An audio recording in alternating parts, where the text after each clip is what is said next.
siang anak-anak sekalian.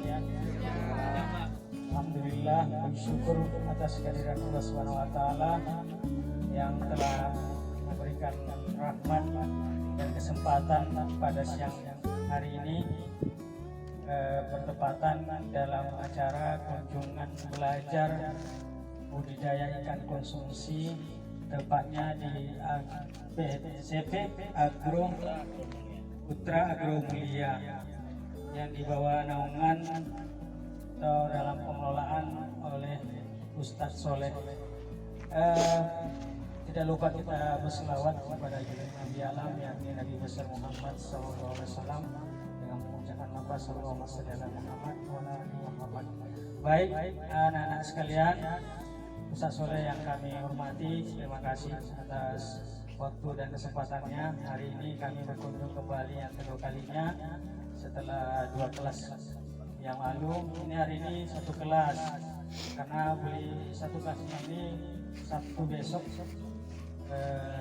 maksudnya Jumat ini katanya ada kegiatan IPA 4. Jadi yang kebetulan bisa hadir ini kelas 1 kelas itu kelas 11 IPA 5. Baik anak-anak sekalian, jadi tujuan daripada pembelajaran kita hari ini adalah observasi sekaligus melihat secara langsung pembudidayaan yang dikelola oleh Ustaz Soleh ini dalam hal mungkin tepatnya ini sangat tepat sekali karena ikan konsumsi.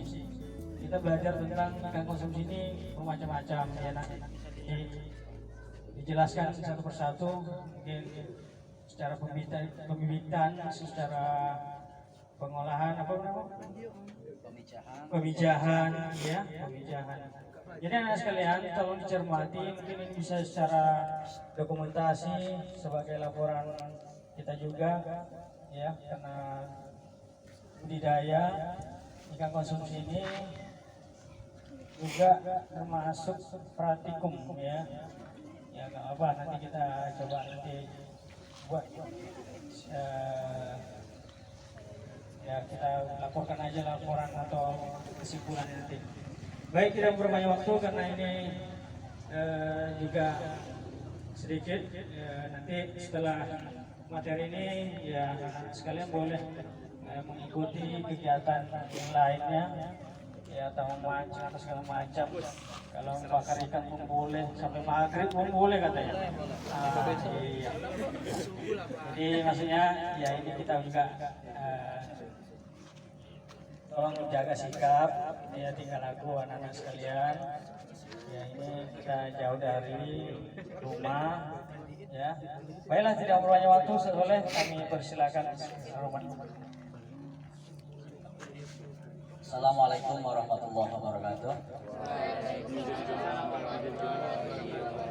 Jadi sekalian yang berbahagia, khususnya Bapak Kakak, Bapak Gubernur, yang dirahmati Allah Subhanahu wa taala. Alhamdulillah kembali yang satu itu di rumah itu. Siswa dari SMA 12 ya bisa hadir di sini. Mudah-mudahan sedikit banyak nanti ada manfaatnya ya. Karena belajar budidaya ikan itu sebetulnya tidak cukup sejam, 2 jam, 3 jam. Saya sendiri itu berbudidaya ikan itu mulai tahun 2003. Jadi kurang lebih sudah berapa? 20 tahunan ya. Jadi kalau harus diringkas menjadi setengah jam, tentu banyak sekali yang tidak bisa disampaikan. Kan seperti itu.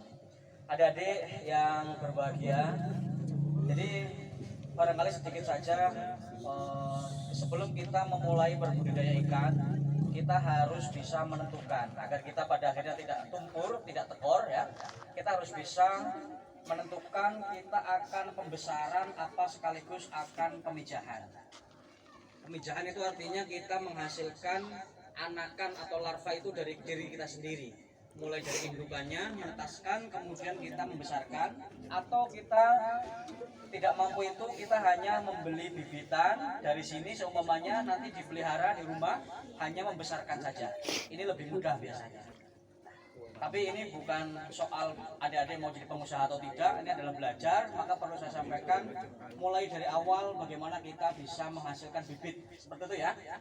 Nah, untuk bisa menghasilkan bibit yang bagus, tentu kita harus memiliki indukan yang bagus juga. Indukan yang bagus adalah indukan yang didapatkan dari betina dan jantan yang berlainan jenis, bukan incest kalau kata orang IPA mungkin. Perkawinan satu keluarga itu tidak boleh. Misalkan di sini saya memiliki kolam sudah beranak pinak, di situ beranak pinak, itu boleh karena dari dua indukan. Tapi dari sini kemudian memijah sendiri itu tidak baik. Akibatnya apa? Kalau seperti itu, akibatnya larva ini akan susah besar. Satu, susah besar. Nomor dua, kemudian larva ini kalaupun dia besar sering ada cacat. Cacat. Lalu kemudian yang lebih memprihatinkan, belum sempat besar sudah mati. Larvanya itu gampang sekali terkena hama. Ya. Makanya cara untuk mendapatkan larva yang bagus, bibitan yang bagus, harus dicari indukan yang bagus. Didapatkan dari dua jalur yang berbeda, dikumpulkan jadi satu. Indukan betina 3, kalau untuk nilai ya, ini nilai yang saya bahas. Dan jantannya 1. 3 betina, 1 jantan, dikumpulkan jadi satu dalam satu kolam. Jumlah tebarnya adalah per 1 kubik per 1 meter kubik adalah 1 jantan 3 betina. Ya, ingat-ingat, per 1 meter kubik air adalah 1 jantan 3 betina. Kalau kita memiliki lebih dari 1 meter kubik, maka tinggal dilipat, gandakan lipat. Paham ya Dede ya? Nah, selanjutnya setelah kita bisa memilih indukan yang bagus, kemarin saya sampaikan indukan minimal 4 ons, ya, 4 ons. Warnanya bagus, tidak ada cacat dan seterusnya, gerakan bagus, kumpulkan jadi satu. Jarak 2 minggu, paling lama 2 minggu. Kalau gonat sudah matang, ciri-ciri gonat sudah matang adalah untuk betina alat reproduksinya itu sudah memerah. Kalau untuk jantan apabila diperes perutnya dia akan mengeluarkan air. Ini jantan. Kumpulkan jadi satu, insya Allah secara kebiasaan kita yang kita amati 2 minggu itu sudah memijah. 2 minggu sudah menetas. Jadi proses penetasannya adalah induk betina akan mengeluarkan telur, kemudian induk jantannya menyemprotkan. Terjadi pembuahan, setelah itu terjadi pembuahan, induk betina akan mengambil telurnya. Diambil, dirami di dalam mulut kurang lebih 1 minggu. Jadi induk nilai ini yang betina akan mengerami telurnya di dalam mulutnya sampai menetas. Nah, di usia 3 hari sampai 4 hari, 1 sampai 4 hari, anakan nila tidak perlu dikasih makan. Dia masih ada cadangan nutrisi yang terbawa dari cangkang telurnya.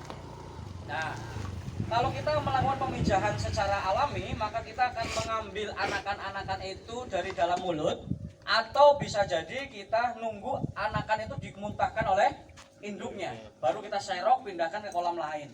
Kalau misalkan tidak secara alami, kita bisa juga dengan metode lain, yaitu misalkan kita memeras telur induknya, digabungkan nanti baru dimasukkan inkubator. Inkubatornya sekarang tidak ada. Itu caranya, tapi kadang itu menjadi rumit. Setelah itu terjadi pemijahan, sudah menetas, kita harus menempatkan tempat khusus dalam kolam yang semuanya satu ukuran. Terima kasih, mudah-mudahan ini bermanfaat untuk semuanya. Salam berbagi, salam ceria. Assalamualaikum warahmatullahi wabarakatuh.